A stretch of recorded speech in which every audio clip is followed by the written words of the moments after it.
Welcome to the Sportscast. July 15th, 2018, the day has arrived. We know the winner of the World Cup, and that's France. France defeated Croatia 4-2. It was an amazing match. France dominated. Croatia tried at the beginning, but they couldn't succeed and win it. France had the talent, they had the courage, and they had the confidence. And to join us for the Sportscast to talk about World Cup final is David Hessel. Welcome to the Sportscast.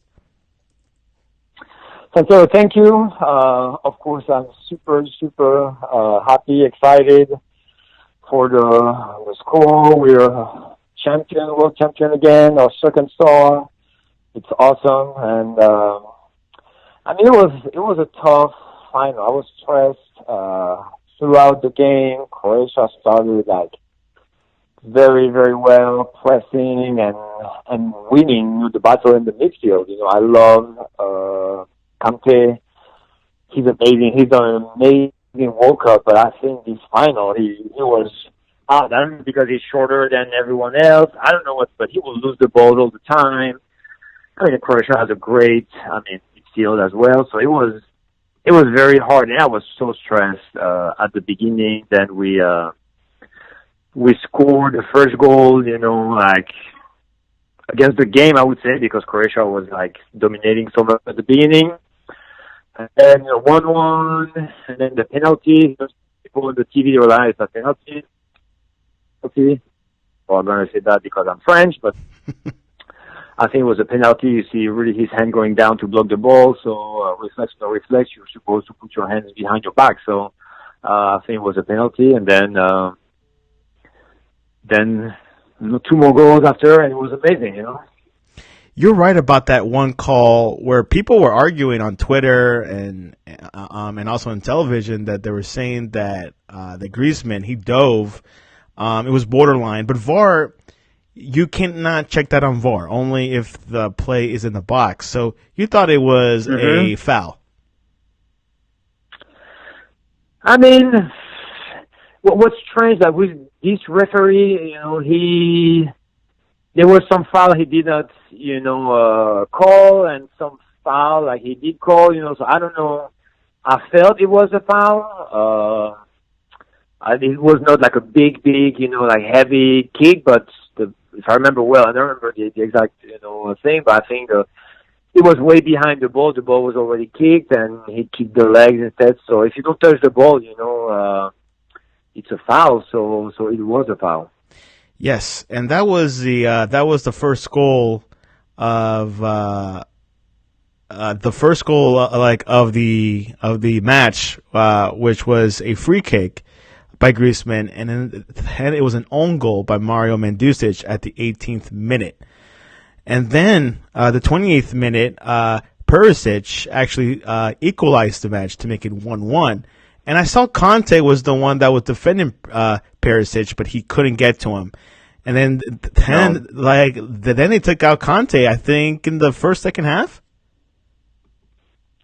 Yeah, the beginning of maybe around 60th. I don't remember exactly, but yeah, you could see it was time for Kante. And also, he received a yellow card, in the first half, So Kante was first. I don't think he was it was not his day today, but also he knew he had a yellow card. If he gets a second one, he's out, and the team is playing at 10. So I don't think he was playing fully. So it was a great, change from Deschamps. Love coach maybe would not have done that because Kante had done, so much all the other games. But I think it was a very, very, very good call.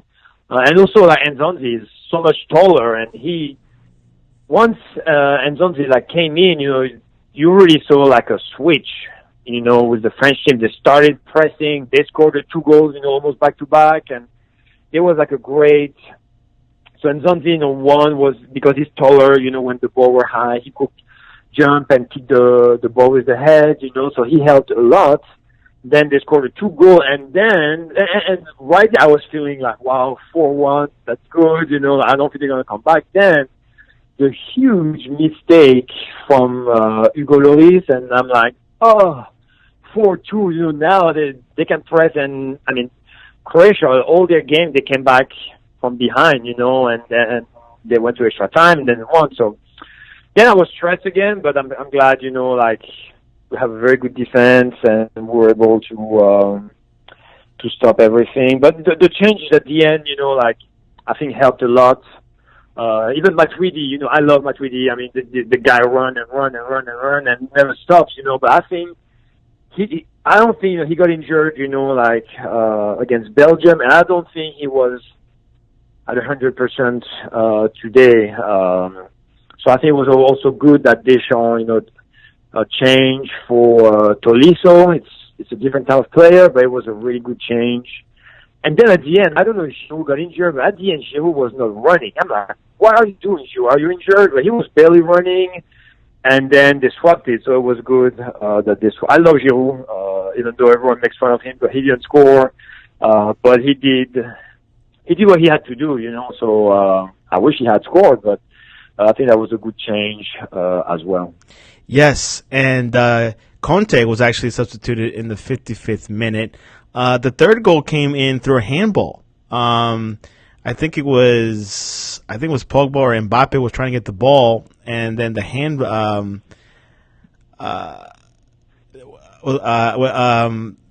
Perisic arm was not in natural position as the ball struck his hand. The referee has taken his time, and he went to VAR and checked it out. And then Griezmann converted the penalty. Do you think it was a handball?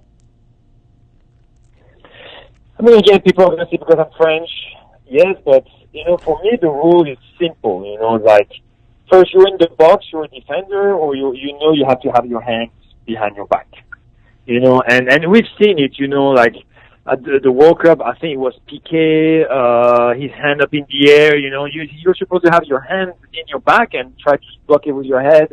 In the player from Colombia, there's been like several handball, in the box, and all the time, you have to have your hands behind your back. No, they say, oh, it's intentional, it had to be intentional. How can you judge that? I mean, I don't know, but I just see, like, you clearly see, like his hand goes down towards where the ball is. Maybe it's a reflex, maybe it's not a reflex, but if you have both hands behind your back, you will not be tempted to put your hand where the ball is going. And to me, it's a clear penalty. Yeah. Again. Yeah.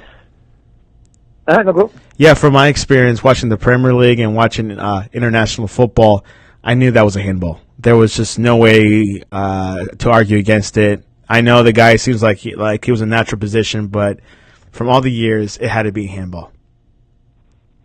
Yes, that's why I didn't understand why they were arguing, like even the commentator, I mean, I watched it on Telemundo, because in Spanish it sounds so much better when they score.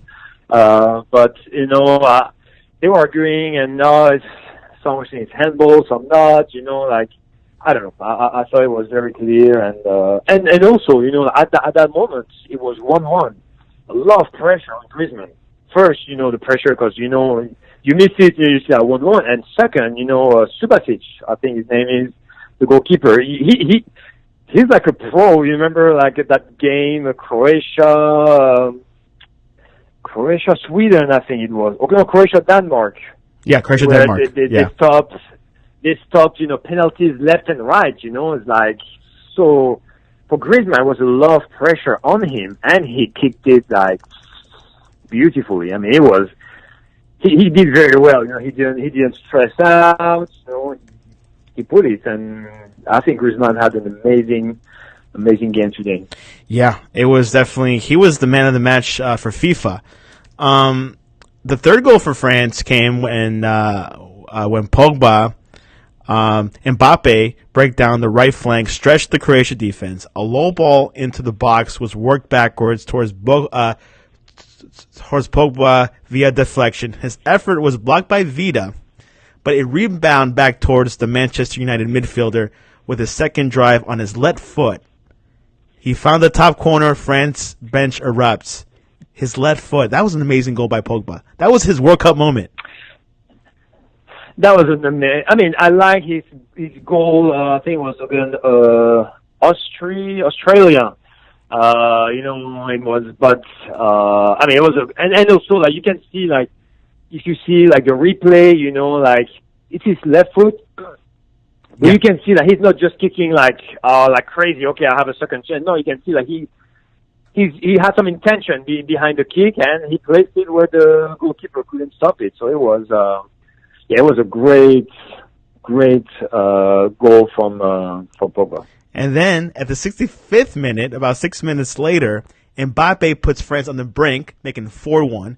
Mbappe, he takes Hernandez offload from the left flank and controls it in the middle of the park. From 25 yards, he lets fly with a low strike that Vida fails to block, and it moves past Subasic before the keeper can get down.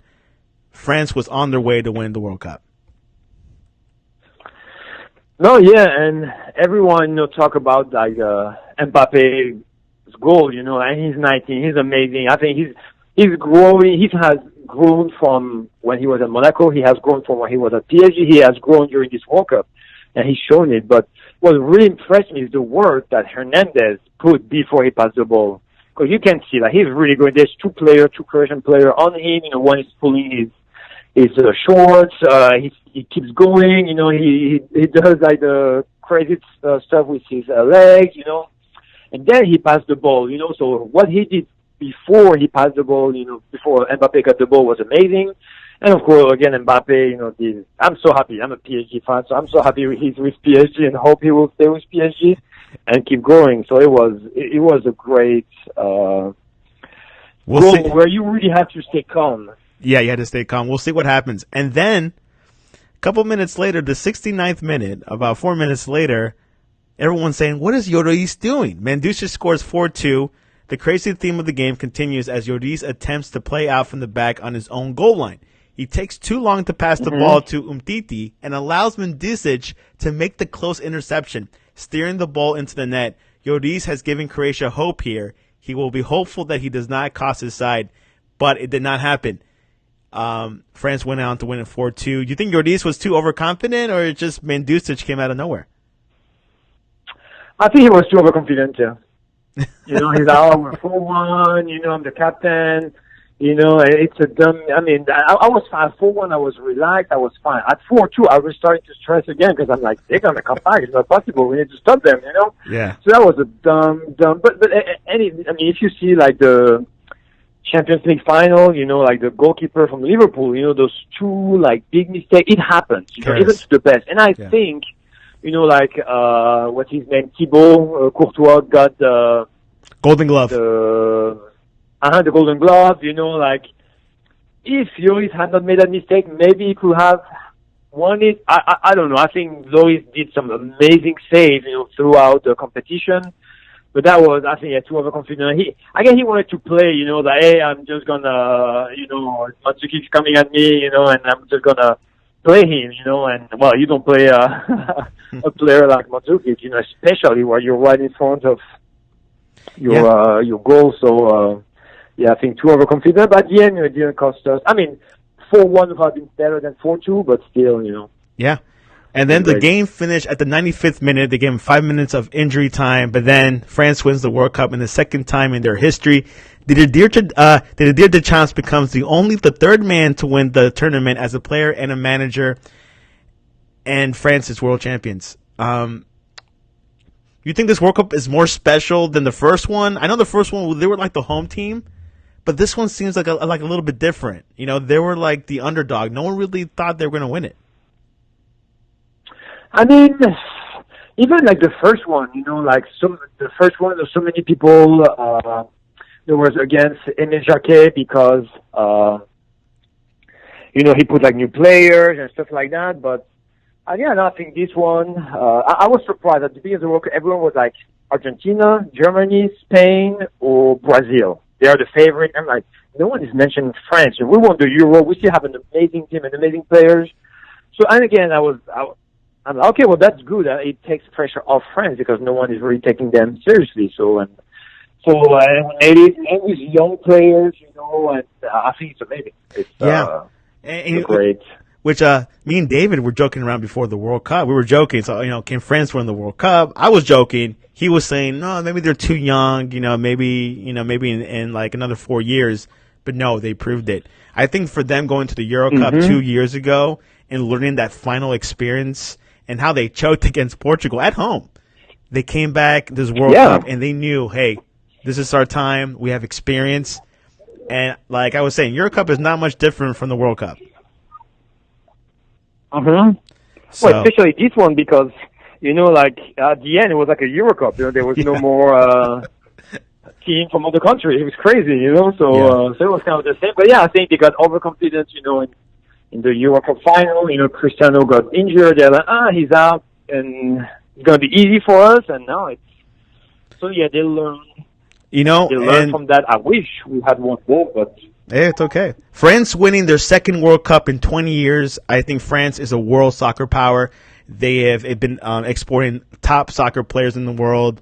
We've seen great coaches, Arsene Wenger with Arsenal. We've seen Mbappe, Zidane. France is a world soccer power. Really, congratulations, David, and your team. Any final words? Vive les Bleus, vive la France. S'il y a d'être bleu.